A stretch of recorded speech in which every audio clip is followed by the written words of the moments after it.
Hey guys, it's Luna. Welcome back to my channel. What's going on?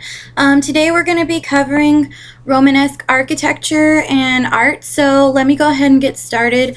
The Romanesque period didn't really begin until the reign of Charlemagne, but to kind of backtrack a little bit for you guys, Romanesque is all about going back to Rome and taking those classical basilical structures, which if you haven't already, or you don't already know what a basilical structure is, I have a video on that as well, but I also have some demonstrations for you guys that I hand drew myself, so please don't make fun of me. They're pretty bad. I am an art historian, not an artist, but for the sake of it, I did it anyway. So, the fall of Rome happened in 476 AD, and then after that we had the Byzantine era.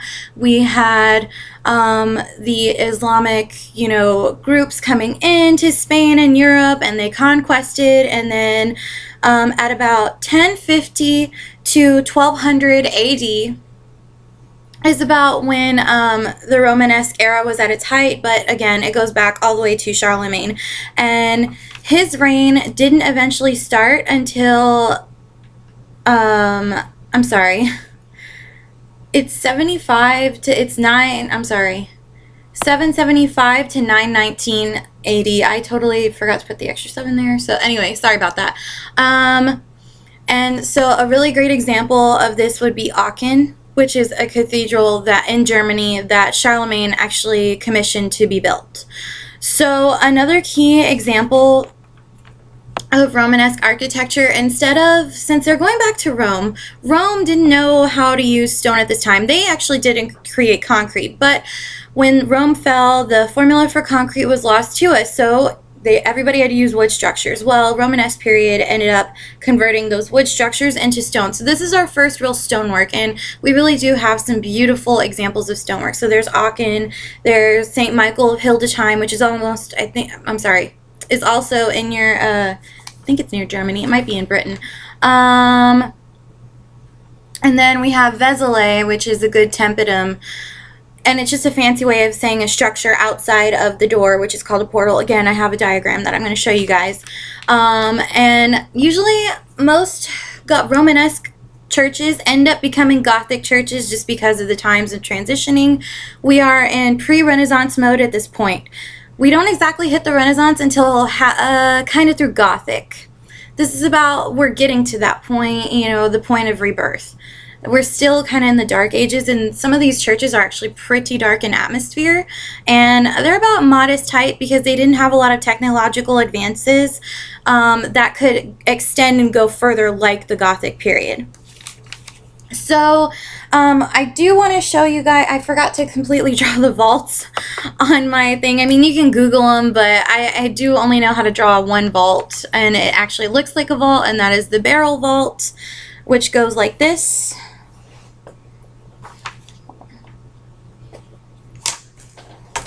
That little blue one right there, that's a barrel vault. Groin vaulting is more of like an X, and it goes up above you like that, and then it envelops like that, so it'll come down. But just for the sake of showing you guys, that's mainly the vaulting that they used at this time. You usually entered in the west, so you'll enter in the west, which here my little handy dandy diagram is, and sorry it looks real crappy, but this is just for the hell of it.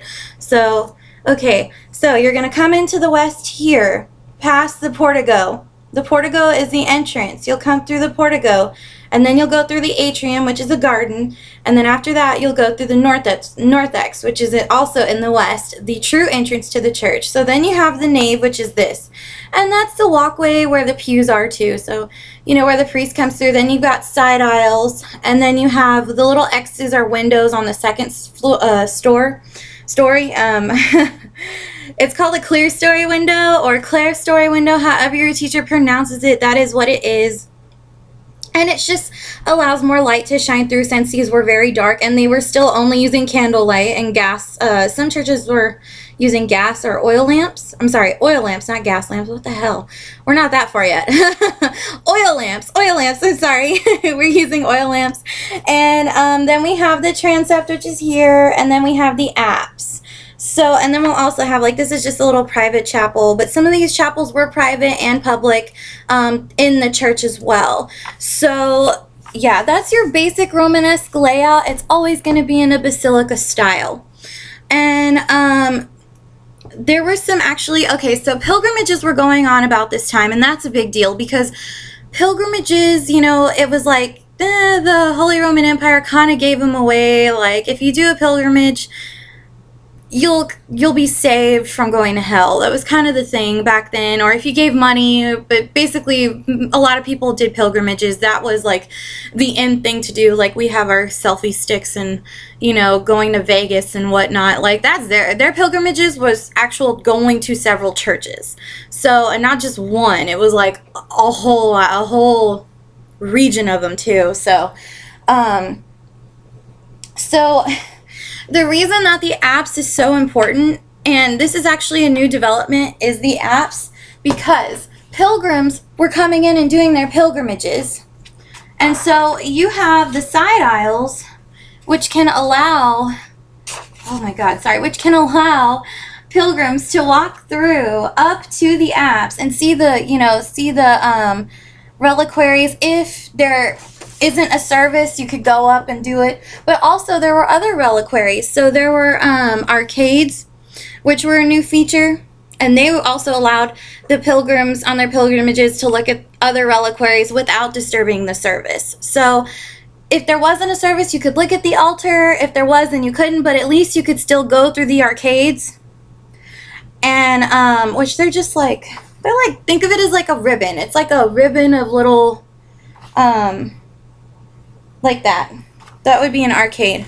Sorry, I just realized you guys can't see that.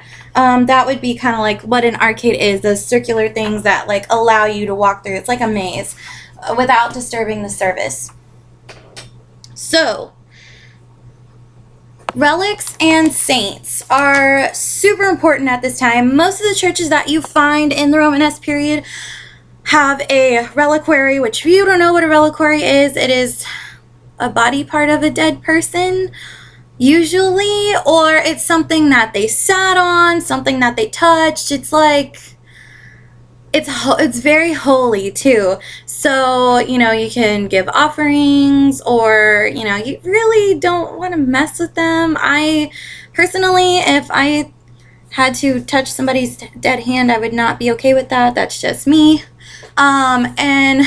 But again, you know, some of these churches were built on top of dead saints' graves or bodies, or have their heads on display. I saw that in Siena with St. Catherine of Siena. They had her head on display. It was interesting, to say the least. I've never seen that before, but she looked nice. I mean, you know, she's a reliquary, so that's what a reliquary is. And she was mummified too. It's not like it was like still decaying. That's just weird. Anyway, so also frescoes are used. So frescoes would be used along the side aisles where the walls are. Oh, where the walls are right here, but beyond, underneath the clear story window. So, and they'll usually have depictions of Old Testament and New Testament stories. They'll always, and even at the apse. So right here behind the transept where the altar is, where you go and take communion, right here at the apse, especially in Spain, they have the Last Judgment of, you know, it's Jesus. And oh my God, he looks so pissed. Like, he looks pissed. Every time I see the ones in Spain, he looks pissed. He does not look happy. He has a book, and he has his hand like this, and it says, in Greek, I believe it says, I am the light of the world, or it might be in Hebrew. It also depends on what region, you know, the text is in, where the church is in that the text may be in. It could be in Greek, it could be in Latin, it could be whatever local language they speak. So there's that too. And it says, I am the light of the world, and he's here for the last judgment, and Christ is in full majesty.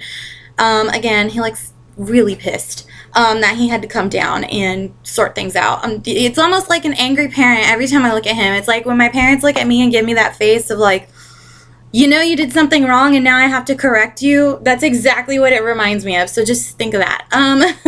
Also, the 4 evangelists will also be around Jesus, and they'll usually be, it's, you know, the 4 evangelists, the 4 writers of the New Testament, Matthew, Mark, Luke, and John, and they'll be represented as human, lion, bull, and eagle. Yeah, that's exactly it. Sorry, I was counting like in French where they begin with their thumbs. Also, Jesus can sometimes not be painted as a human. He can be painted as a lamb with 7 eyes. Again, lamb, sacrificial. Jesus, he is the sacrifice. He is the reason why we get allowed into heaven. But we have to repent our ways. I think I said Cain and Abel. Cain and Abel are depicted. Noah and the flood. Local stories of saints and miracles too will also be painted. Mary just by herself, and sometimes Mary and in the position of Madonna and child. So Madonna and child kind of goes back to Byzantine, and it's just Mary holding baby Jesus, and he's kind of big. He's kind of a big baby, but he's happy, and she's in gold, and they're both in gold and whatnot. Okay, so let me get to portals. The best portal that I can give you guys an example of would be the Vézelay Abbey. You can Google it. I'll have a link to it, and I'll have it on the Pinterest board, but, I'm just saying, like, you can look it up too. But also, zodiac signs were cross-cultural around the time period. They've been around since, I guess, the beginning of man, because they are also depicted in portals. So this would be your standard portal. I'm sorry, please excuse my crappy drawings. Anyway, this is your standard portal. This is your door. The tympanum is where the sculpture is done, usually in high relief. So, medium relief, because this is Romanesque. Medium relief. High relief would be Gothic. And so you'll have all these archivolts. And then here are the door jambs. There's a column, which is just a column, and then a door jamb is an actual, like, sculpted person. Then we have the voussoir, which is just an in-between. And then sometimes you have some arches that have no decoration at all, and in-between patterned ones and motifs. So there is your portal. A great thing to know also about the Romanesque is monasteries and illuminated manuscripts. So illuminated manuscripts were pretty much they came out of monasteries. Monks and nuns, that's what they would do sometimes. They would preserve ancient texts from scrolls into books on parchment, usually lambskin or something like that, close to that. And this is where monks and nuns could get closer to God. They would kind of isolate themselves like hermits. But some of the best illuminated manuscripts came out of this time. Another great example is the Book of Kells, and the Carpet Page. You guys need to look those up. Again, I'll have them in the books below. A really great example, y'all are gonna laugh. I like to use kids' films because they have our generation has such modern day, ancient, and kind of Renaissance-ic, post-Renaissance, historical pop culture stuff put in there. I don't know what the hell I'm saying. Anyway, basically, if you watch the opening of Shrek or any of the Disney movies like Snow White, Sleeping Beauty, there's one other one, Cinderella, they use illuminated manuscripts. Like, that is what an illuminated manuscript would be, is, where they tell the story once upon a time, and they have the pictures, and then they have, like, all the designs on the side and the actual text, like, in a block form. That would be a great example of illuminated manuscript. Cloisters is where monasteries usually are, and there are some cloisters, and they're basically just kind of the retreat for monks. You can look at them. I have some posted. A really great reference for this time period I would actually say is also don't forget the Bayeux Tapestry. Films to watch just to kind of get a rough image of this time period, since they're all fictional but kind of historically realistic at some points, would be The Kingdom of Heaven, with Orlando Bloom, because that's a film on the Crusades, which is going on at this time. Robin Hood, Prince of Thieves, come on, we all know that's fiction, but it has great examples of Romanesque architecture. And lastly, just because Braveheart, but Braveheart's 1280, which is the end of Romanesque going into Gothic, so it gives you guys a really great overview. So I'll talk to you later. Bye, guys!